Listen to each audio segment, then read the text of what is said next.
Kementerian Pertahanan menambah fasilitas kesehatan untuk penanganan COVID-19. Penambahan dilakukan setelah Rumah Sakit Dr. Suyoto milik Kemenhan sudah penuh oleh pasien COVID-19. Menteri Pertahanan Prabowo Subianto meninjau salah satu lokasi rujukan bagi pasien COVID-19 di Pusat Pendidikan dan Latihan Manajemen serta Bahasa di Pondok Labu, Jakarta Selatan. Dua gedung milik Kementerian Pertahanan ini akan dialihfungsikan untuk menjadi tempat isolasi dan ruang perawatan intensif bagi pasien COVID-19 dengan gejala ringan dan sedang.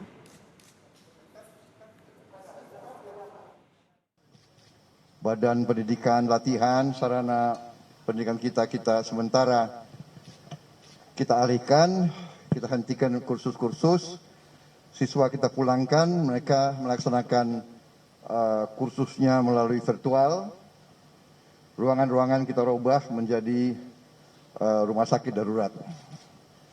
Jadi kita berhasil dalam waktu dekat menambah tempat tidur kurang lebih 1.650 dengan instalasi ICU, IGD, dukungan ventilator, oksigen dan sebagainya.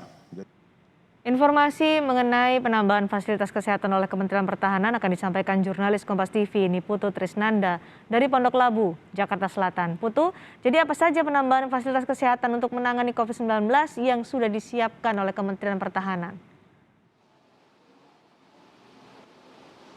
Ya, selamat sore Cindy dan juga saudara. Ada sejumlah upaya baik itu dari penambahan fasilitas kesehatan, tempat tidur dan juga tenaga kesehatan yang nantinya akan diperbantukan untuk menangani penambahan atau mengantisipasi adanya penambahan jumlah pasien COVID-19.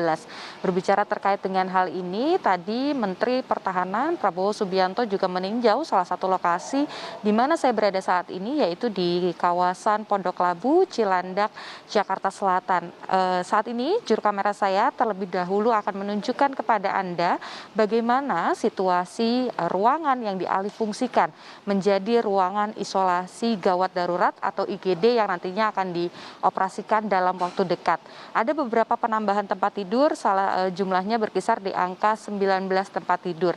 Dan nantinya memang untuk ruangan IGD sendiri ini nantinya akan digunakan untuk mengkategorikan jenis ataupun juga pasien-pasien yang datang. Apakah memiliki gejala ringan, sedang, atau berat. Jika nantinya bergejala sedang ataupun berat akan dialihkan ke IGD, sementara untuk yang bergejala ringan akan dialihkan ke ruangan-ruangan isolasi yang ada baik itu di Pusat Pendidikan Latihan Bahasa ataupun juga manajemen yang ada di kawasan Pondok Labu, Cilandak, Jakarta Selatan. Nah, Cindy, untuk lebih lengkapnya lagi, selain di lokasi ini masih ada 3 lokasi lainnya yang juga akan digunakan atau dialihfungsikan untuk menjadi ruangan perawatan pasien COVID-19. Lebih lengkapnya lagi, saya akan mengajak Anda berbincang dengan Kepala Pusat Rehabilitasi Dr. Nana Sarnadi. Selamat sore, Dokter. Selamat sore, Mbak.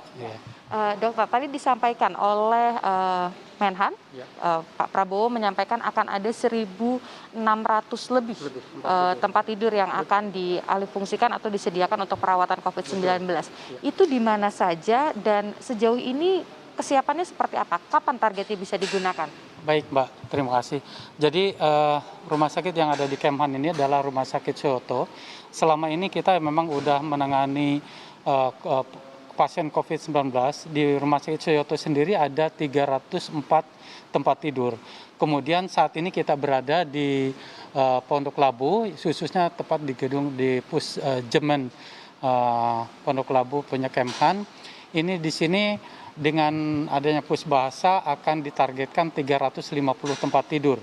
Kemudian untuk mengatasi eskalasi yang lebih meningkat lagi, maka Bapak Menhan sudah memerintahkan kami untuk menyiapkan juga adalah Pustek Punghan yang ada di Salemba. Itu udah kita siapkan 200 tempat tidur.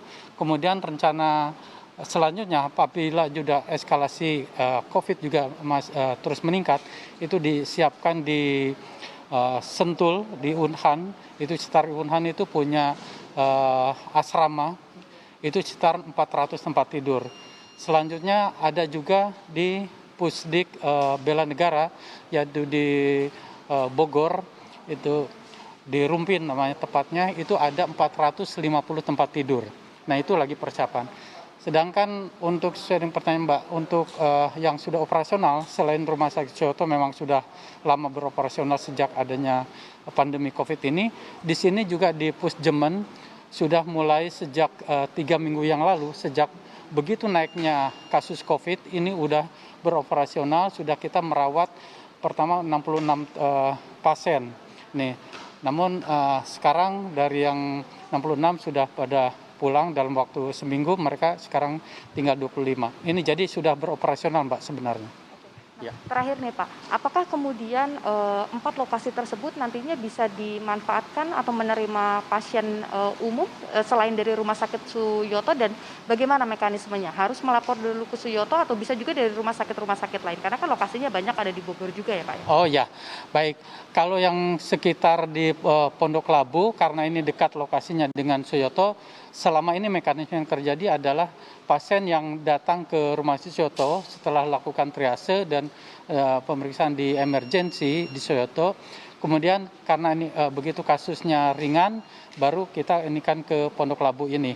Nah, namun kalau yang jauh nanti di Salemba, rencana apalagi yang ada di Sentul pun yang ada di Bogor, tentunya itu akan menjadi rumah sakit yang utuh, yang seperti rumah sakit umumnya sudah langsung bisa menerima kasus-kasus di triase di emergency tentunya. Jadi itu bisa saja nanti langsung dari masyarakat umum atau dari rumah sakit lain yang memang tidak tertampung di rumah sakitnya, bisa langsung ke rumah sakit darurat yang Kemhan siapkan. Demikian Mbak. Terima kasih Pak informasi dan juga penjelasannya bagi penonton Kompas TV. Tentu diharapkan lokasi-lokasi tersebut bisa langsung dan segera digunakan bagi perawatan pasien COVID-19. Dan tadi Sidi sudah disampaikan bahwa memang kalau kita mengacu pada pernyataan dari Menko Maritim dan juga Investasi menyebutkan betul kita sedang sama-sama menjalani ataupun juga melawan pandemi COVID-19, tetapi sejumlah upaya ini tengah dilakukan. Termasuk juga dari sisi Kementerian Pertahanan ini juga disampaikan ada serangkaian upaya dengan mengalihfungsikan bangunan-bangunan pusat pelatihan dan juga pendidikan ini dialihfungsikan untuk perawatan COVID-19. Sehingga memang tidak hanya dari salah satu sektor saja, tetapi semua sektor dan juga masyarakat diharapkan bisa mengambil peran, termasuk juga menaati protokol kesehatan agar penyebaran COVID-19 di seluruh daerah di Indonesia ini bisa ditekan penyebarannya. Sidi, kembali ke Anda di studio. Terima kasih, Niputu Trisnanda melaporkan langsung dari Pondok Labu, Jakarta.